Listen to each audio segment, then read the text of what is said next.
Section 1. You will hear a conversation between Harry and Andrea, two students who have just finished their final exams. First, you have some time to look at questions 1 to 5.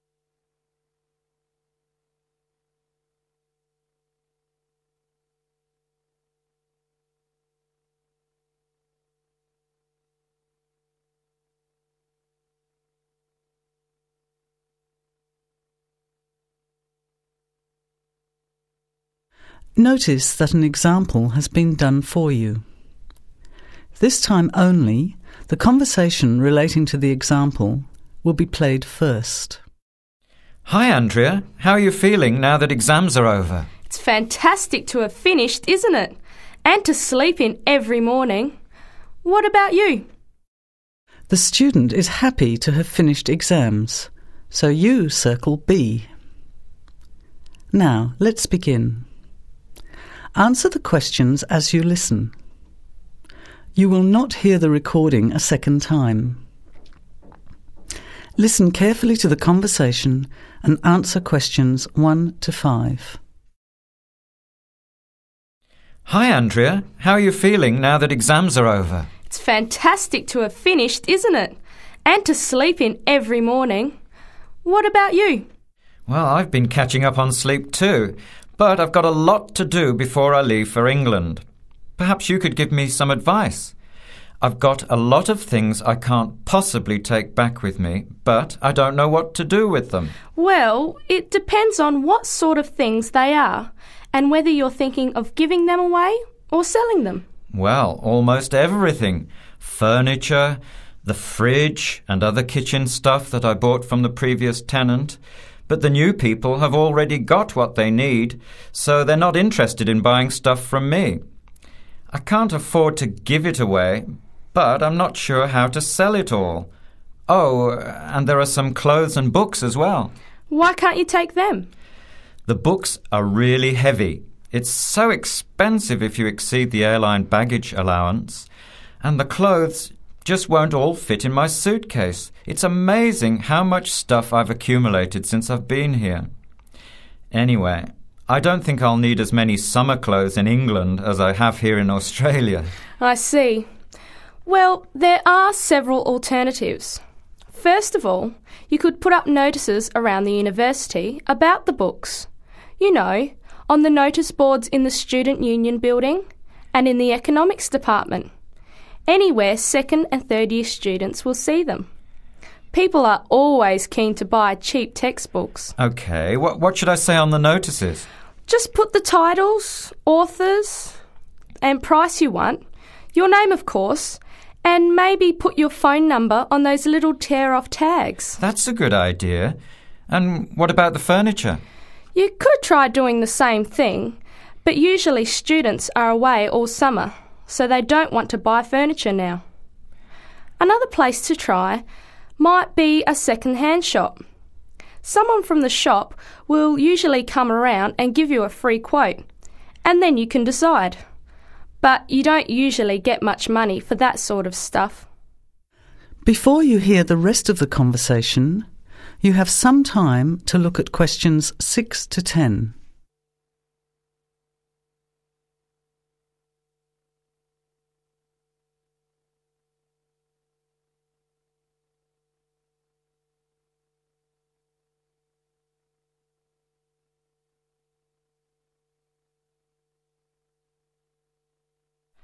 Another alternative is to put an advertisement in the Trading Post.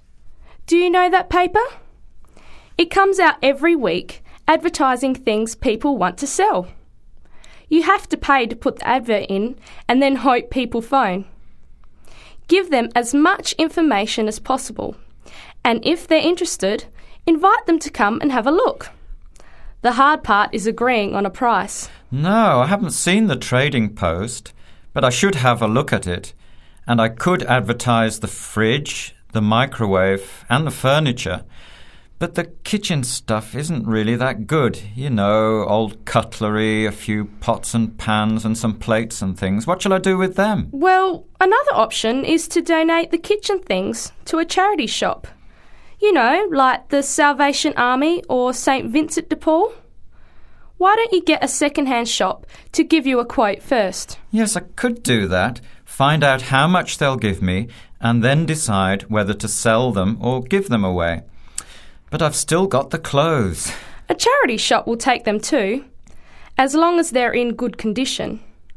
And even though you don't get any money, at least you know that someone who really deserves some help has benefited. That's a good point.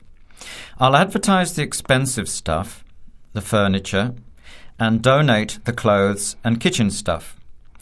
Let's go and buy a trading post and you can help me write the advert. Well, actually, I'm interested in buying the fridge and the microwave, depending on the price, of course. OK, let's see how good you are at bargaining. That is the end of section 1. You have half a minute to check your answers.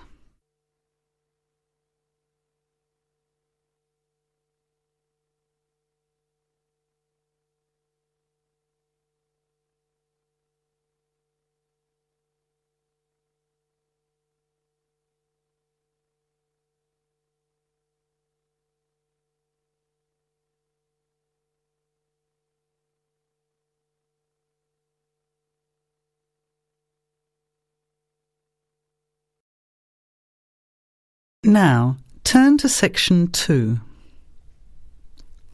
Section 2. You will hear a phone conversation giving information about a health and fitness centre. Before you hear the talk, you have some time to look at questions 11 to 16.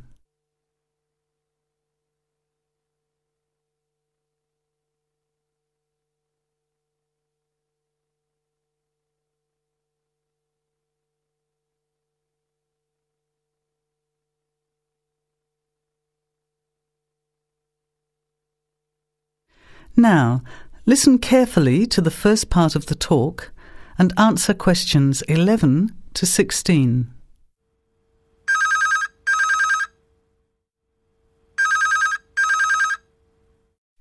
Hello? Hello, is that Miss Heidi Jones? Yes. Good morning, Miss Jones. I'd like to take a few minutes of your time to tell you about the Seven Oaks Health and Fitness Centre, which is in your suburb. Would that be convenient? Okay. Well, the centre's not far from you. It's on the corner of Marion Street and Giles Street and has a large car park. It's open every day of the week, opening on weekdays at 6 a.m. and at 9 a.m. at the weekend. It closes at 9:30 p.m. Monday to Friday and on Saturday at 4 p.m. and Sunday at 2 p.m. We also have childcare Monday to Saturday from 9 in the morning until midday for a small extra charge, so you can leave your children in safe hands while you attend one of our classes, or perhaps have a swim, or if you just want to relax in the spa and sauna or steam room. Talking of classes, we have a very wide range which are designed to suit all different levels of fitness and individual needs. I mentioned the pool just now. Well, in addition to swimming laps or just relaxing, we also offer aqua aerobic classes, which are 45-minute classes that use the therapeutic effects of water. This provides a very safe and effective exercise and is suitable for all fitness levels, as well as being a lot of fun. Many people who haven't been exercising for a while start in the aqua classes, as do people who need to take care after hospital surgery, for example. These classes are very popular and are scheduled every weekday, Monday to Friday, and on Saturday afternoon and Sunday morning. Another very popular activity in the pool area is learning to swim, and these swimming classes are held at 4 p.m. every weekday and in the mornings at the weekend. By the way, they're open to both adults and children of any age. Before the talk continues, you have some time to look at questions 17 to 20.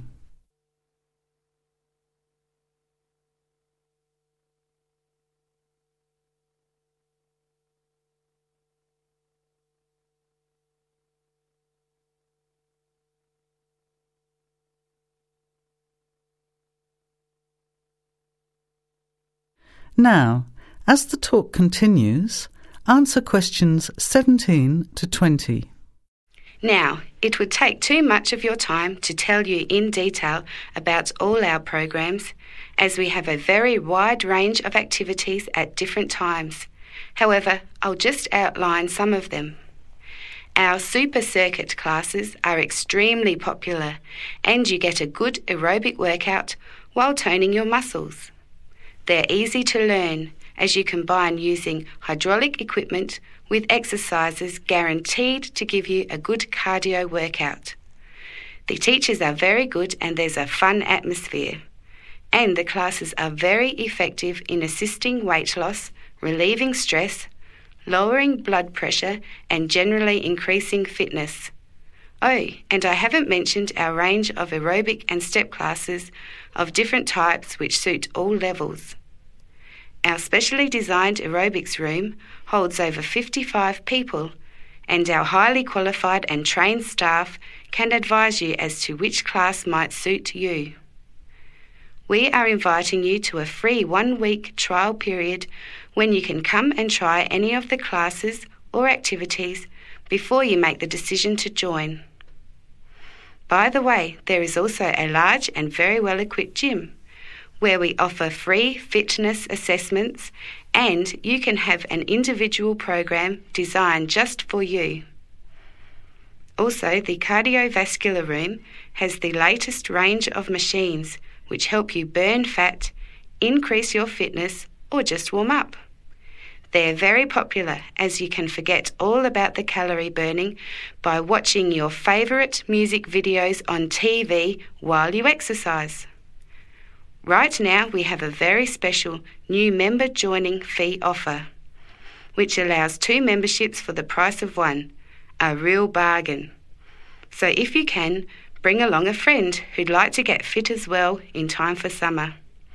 Come along and try us out. You can meet the staff.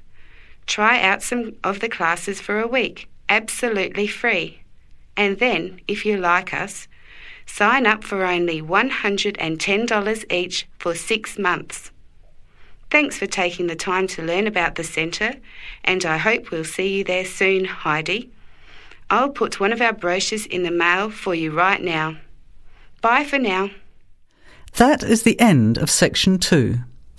You have half a minute to check your answers.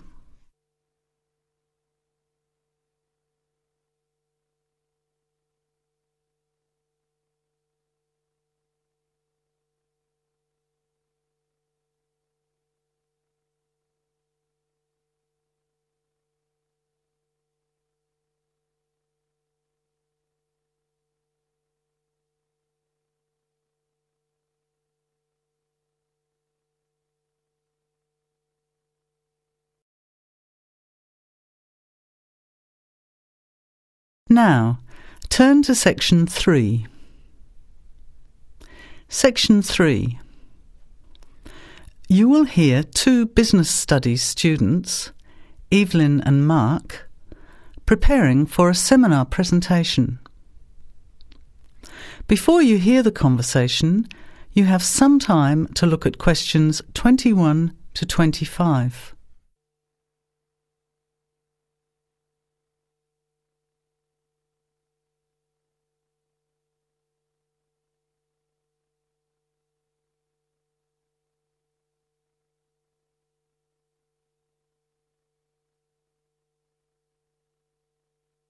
Well, I think the marketing of food would be a good topic. I read a very interesting article the other day about the Canadian food market. I suppose everybody's interested in food, even if it's trying not to eat. Why Canada? I know that's where you come from, but isn't it just all North America, really? No, that's why I thought this article was interesting. Although lots of U.S. companies are well established in Canada, and vice versa, there are still subtle differences between the 2 markets. It says here, the Canadian market is definitely not a northern clone of the U.S. I like that. And it says that if you understand these differences, it can have a big impact on successful food marketing. So I know that Canada has a big French-speaking population in Quebec. Is this what they're referring to? Not only French and English speakers, there are many different ethnic groups in Canada. It's really quite multicultural. For example, Toronto has large Asian and Italian populations, and Vancouver's got a large Asian population too. And because Canada's population is small, these groups make quite an impact, introducing new styles of cooking.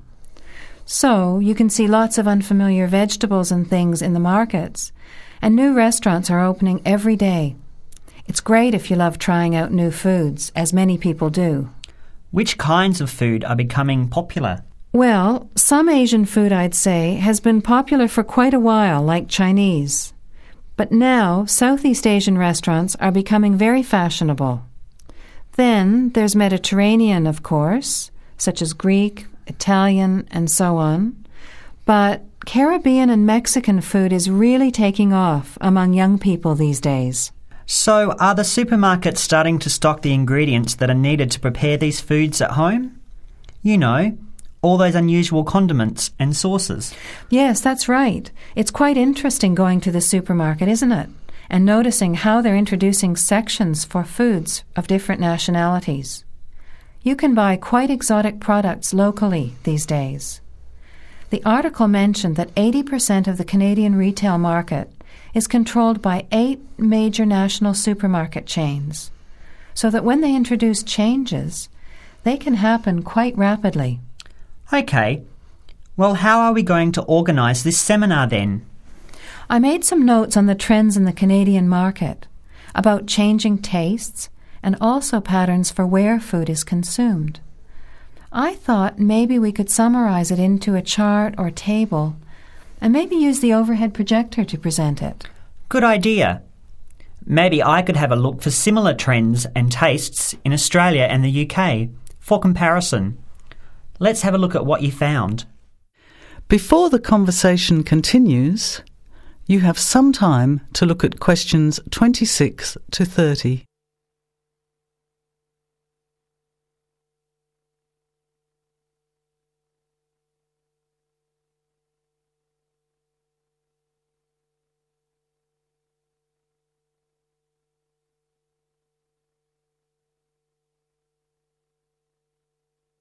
Now, as the conversation continues, answer questions 26 to 30.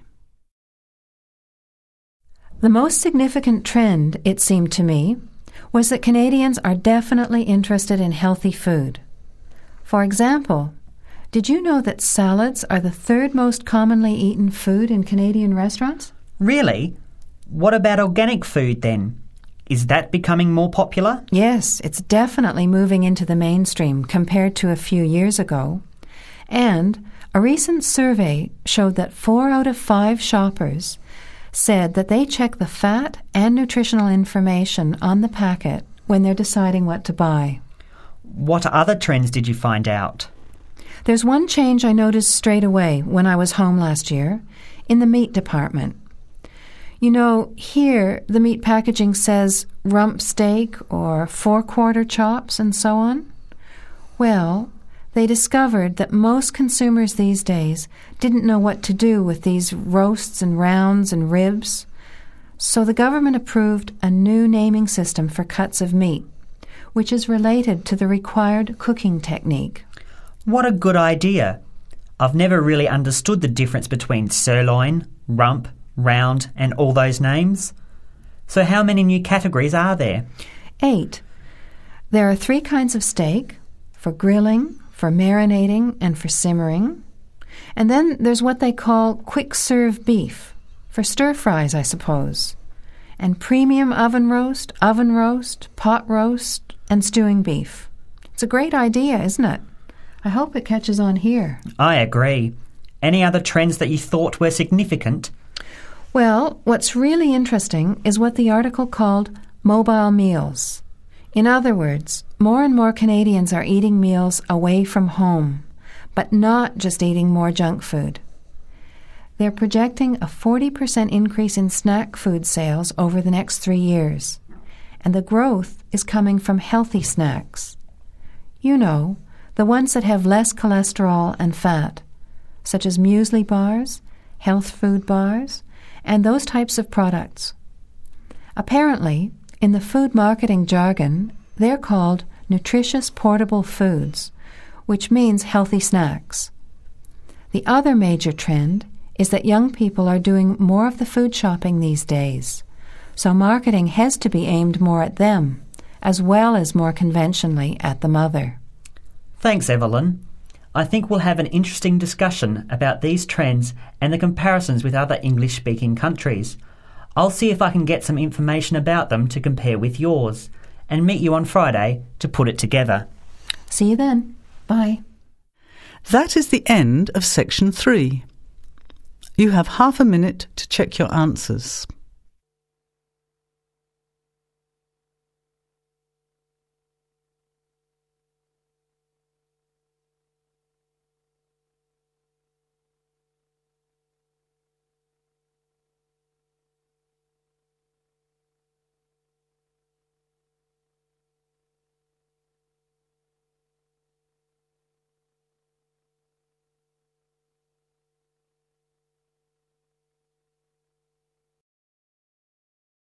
Now, turn to section 4. Section 4. You will hear a talk given by Dr. Miranda James. First, you have some time to look at questions 31 to 35.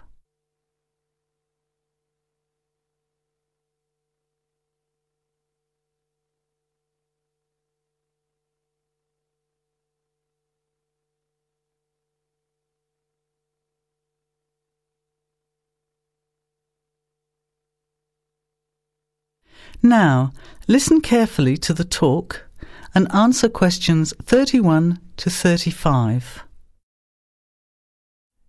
Good afternoon, everybody, and welcome to the first in a series of talks we have arranged for the Overseas Students Association this semester. Dr. James has very kindly agreed to speak to us today on the topic of public speaking, and judging from the large numbers of you here, it's clearly a subject of great interest and relevance. Dr. James. Hello. It's good to see so many of you here, and hopefully what I'm going to tell you will be useful to you both here at the university and in your future employment. Many people avoid speaking publicly, by which I mean in front of, say, 10 or more people.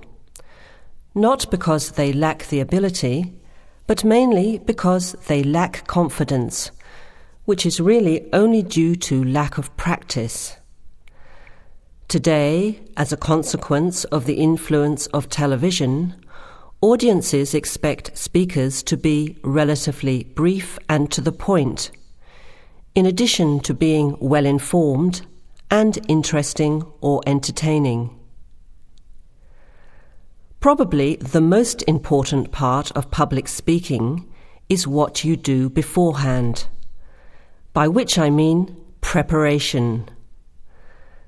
This includes practical details, such as knowing precisely what your topic is and exactly how long you are expected to talk for. You should also plan the content thoroughly. A good strategy is to write out the content as you intend to say it, and then make brief notes, preferably on small cards, which you use to talk from. This way you sound more natural. You incorporate pauses while you look at your notes, and you can then look at your audience while you are speaking. Never read your speech without looking at the audience. Eye contact is a very important part of communicating with an audience. So deliberately move your head and look around at your audience. Pauses are important, as most people, when they are nervous, tend to rush through their speech. Now you have some time to look at questions 36 to 40.